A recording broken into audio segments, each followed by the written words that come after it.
Hi guys, I'm Kasha. Welcome to the channel and welcome as always to our coffee times.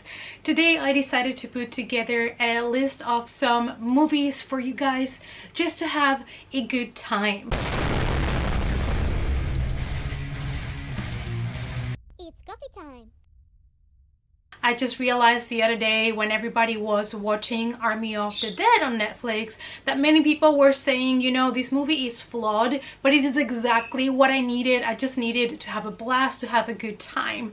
So I was like, I understand that, especially since 2020, sometimes we just need to unwind, we just need just to forget the world outside, and we just need a good time. We don't need to think, we don't need a movie to be flawless, we just need to have fun. So I have put together a list of 15 movies here that I think are a really fun watch. Before we jump to the list, if you're new here and you love horror and movies and collectibles, please consider subscribing to the channel before you leave, and also hit the notification bell so you don't miss any more coffee times. So I have decided to make this list mostly of relatively new movies in case that there is something kind of new that you missed on. So most of these movies are going to be from 2019 to 2021. However, I have two to start with that I've just rewatched many times, and I thought it was not fair for me to make this video without mentioning two of my comfort movies that I love to rewatch every time that I just need to have a good time. We're going to start chronologically, so the first movie that I have here for you is one that I have rewatched a couple of times,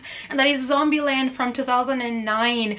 I had such a good time with this movie. We are following a group of survivors after the zombie apocalypse, and a couple of really different people get together to try to get to a safe haven that they say it's in Los Angeles. One of my favorite parts of this movie is obviously Woody Harrelson. I just love the man, and I just thought this movie was exactly your typical super fun movie, splatter, some gore, some really good comedy from both the actors, and some of the jokes that they crack. It is a charming group of misfits, and this movie is both thrilling and heartwarming, and I just really had a lot of fun. Our next candidate is a movie that was for me a game changer, and I think for a lot of people in the horror genre. It is a movie that was made for horror fans, and I think this is probably one of the horror movies that I have rewatched the most, because I literally watch this like at least twice a year. And that is The Cabin in the Woods from 2011. I am absolutely in love with this film. It's a movie that it takes all the horror tropes, and at the beginning you think it's just going to be a movie kind of like a satire on the horror tropes, but this movie is so much more than that. The visuals, the artistic things that went into this movie, I was just blown away. I was not expecting the movie that I got, and if you have not watched this movie yet, I would encourage you not to read anything about it and just go into it without any previous knowledge. All I'm gonna tell you is that we follow your typical group of friends, 5 friends that are going to this cabin in the woods, and they, of course, they stop at the required gas station where they ask these weird looking guy there for directions like you do in horror movies. That's been overdone many times, but that's the beauty of this film. Every horror fan is going to recognize all of those tropes, but then the movie takes a turn and everything gets elevated, and you're definitely not ready for what awaits in the last part of this film. So if you have not checked it out yet, please do. Next we have Happy Death Day from 2017. This is a movie that I did not expect to love so much, and it is a twist, a horror twist set on the movie Groundhog Day. It's basically this college young girl that relives the same day over and over again, and she always ends up being killed by the same masked killer at the end of the day, and she's trying to figure out basically how not to die and wake up again the morning of her death. The movie is not particularly scary, and it does have a basic storyline, but what it does is keep you entertained, and it's just there to have a good time. Even though I've also enjoyed the sequel that was more kind of into the sci-fi aspect of it, and it had a lot less horror than the first one, so I did not enjoy it as much. So I would recommend you to check out the first one. Another one of my new favorites is Ready or Not. This movie is basically a girl that is going to have a way harder time getting to know the in-laws that she could have ever expected, and it is this young girl played by Samara Weaving who is exceptional in this film, and she marries into a rich family whose business is on games, on board games. So the night of the wedding they tell her that they have to play a game, and she of course picks the worst game that she could have, which is the game of hide and seek. Even though the premise is a very straightforward kind of cat and mouse game, this movie was just fantastic. I think a part of it is because of the great, amazing acting. Most of the movie takes place in this kind of gothic house, and you also get a lot of blood and gore and wonderful kills. I also love kind of the trope of final girl that we get in this movie with Samara Weaving, and basically I really fell in love with her in this movie, and since then I just been wanting to watch everything she's ever done. The next one is not particularly horror, but it is a black comedy that I just had a lot of fun with because it was absurd at times, and that is Villains.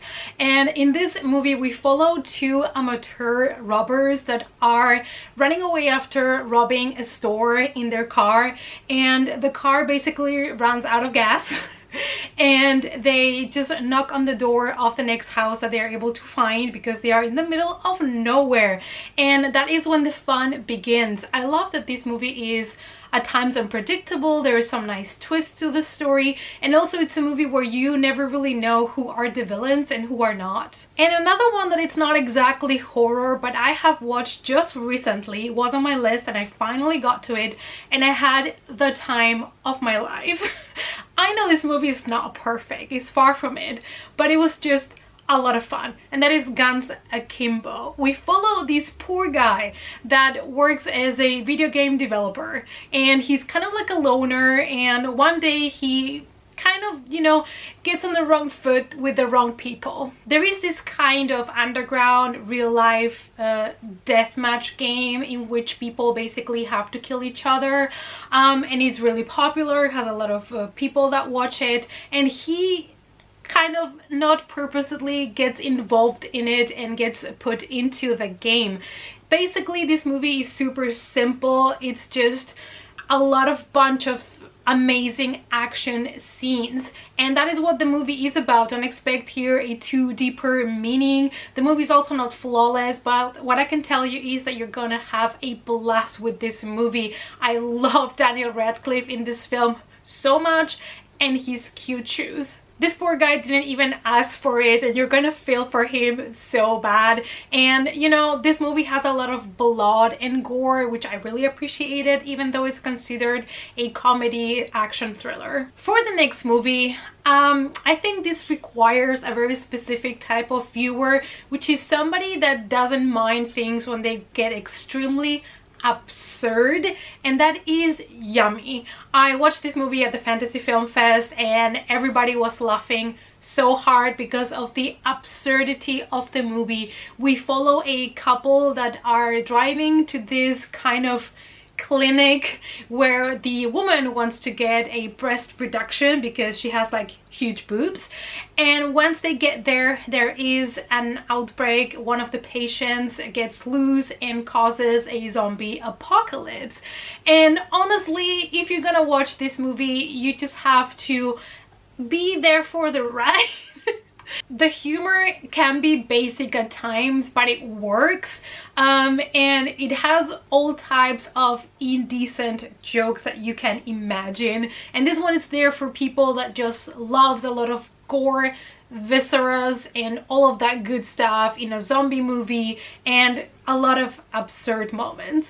The next movie is another twist on a classic, and that is Freaky. This is a horror take on Freaky Friday, and I have to say that this is another movie that it was absurd, but it worked. It delivered all the jokes. It was fun, it was gory, and I was there for it. This is a story in which a 17-year-old girl gets switched bodies with a serial killer, and that's amazing. Absolutely loved it. I would have loved to see a little bit more of backstory from both the characters. I felt like they didn't take the time to give us anything when it comes to the backstory, but I think both of the main actors did such an amazing job. It was just so believable that they had switched bodies. Even though this movie was predictable, I think that they did such a good job combining horror and comedy. It was just so well leveled, and I absolutely had a great time, which is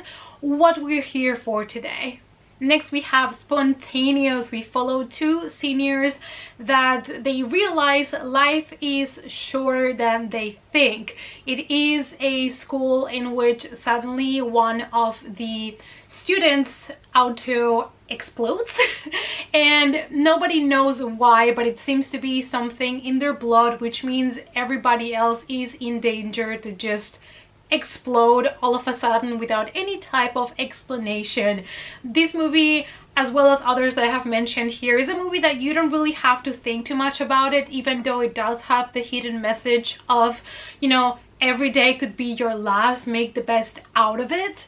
It does include a romance, which could be a little bit tropey, but this movie was just a lot of fun, and you love not to know when the next student is maybe going to just explode. This movie was also a coming-of-age story. I think it had a heart, it had some romantic moments, it had some comedy moments, and it of course had a lot of bloody moments. So this is another one that I just recommend you just to have a good time. The next one is a movie that I did not expect to love as much as I did, and that is Spree. And this movie was also very original and fresh in the way that this movie is all shown through different type of camera devices like mobile phones and things like that, and I just absolutely loved it.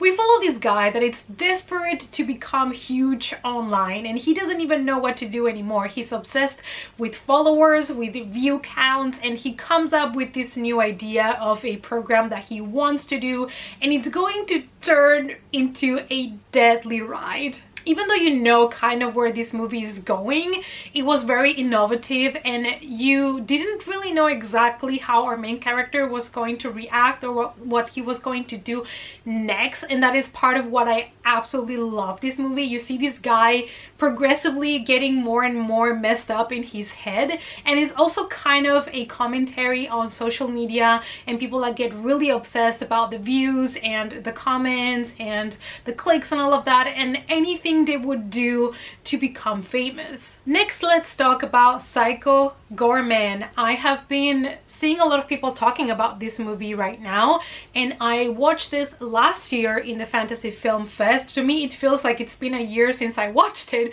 because it has, and apparently it's now getting to a lot of people out there, and I'm super glad because this was just hilarious. When I saw the poster the first time at the Fantasy Film Fest, I thought, is this horror with Power Rangers? What's happening here?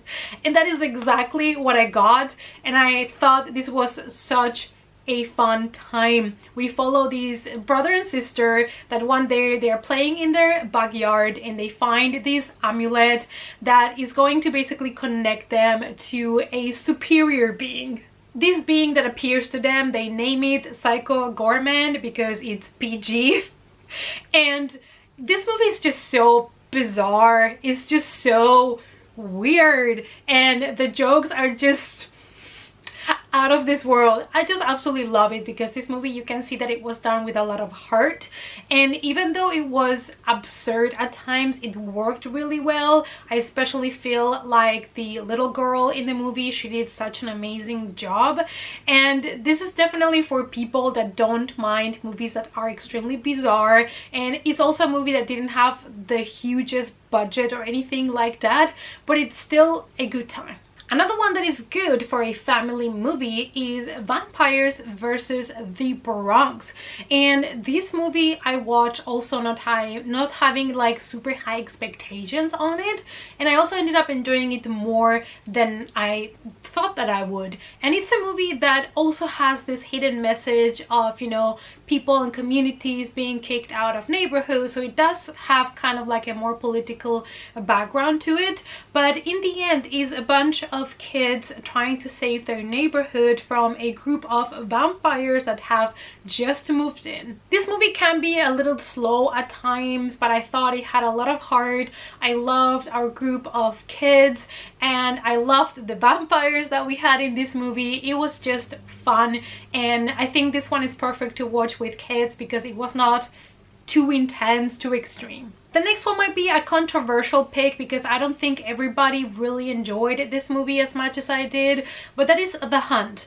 Perhaps it's because I didn't take the satire so like seriously, and I was just there for the fun. 12 strangers wake up in a clearing one day. They don't know why they have been chosen, why they are there. They don't know each other, but they are just given weapons and they find themselves in a game of survival.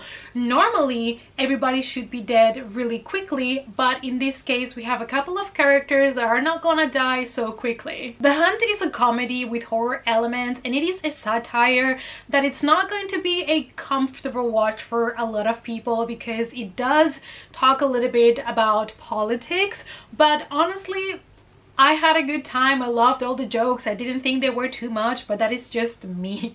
It was basically a grindhouse movie in a way, and it was very entertaining to me. It's also one of those that it felt at times like a video game kind of style movie, and I had a lot of fun with it. So if you have not checked it out yet, and if you don't mind this kind of more political topics, then you might want to check it out. The last two that I have to talk to you about are movies that I have talked about in my channel recently, and those are great fun watches. The first one is Love and Monsters. We are 7 years after the monster apocalypse, and we have this young guy that is living in one of the bunkers where the survivors are still kind of trying to fight for survival. And this guy has made his mission to find his girlfriend because they were separated when the apocalypse started. And he finds where she is and decides to, you know, just take a bag and go out and get to her between all of these monsters that are now inhabiting our planet. And I have to say, this movie was so well done. The CGI job done on the monsters, the special effects were on point, and it was just so refreshing and imaginative compared to other movies that have done the same thing. And I thought this was a comedy that had a lot of heart as well, and you're gonna be rooting for our main character and you're gonna fall in love with him, and I absolutely had such a good time with this movie. And of course, I could not end this list with any other movie than Willys Wonderland, because new favorite. Again, this one is kind of weird.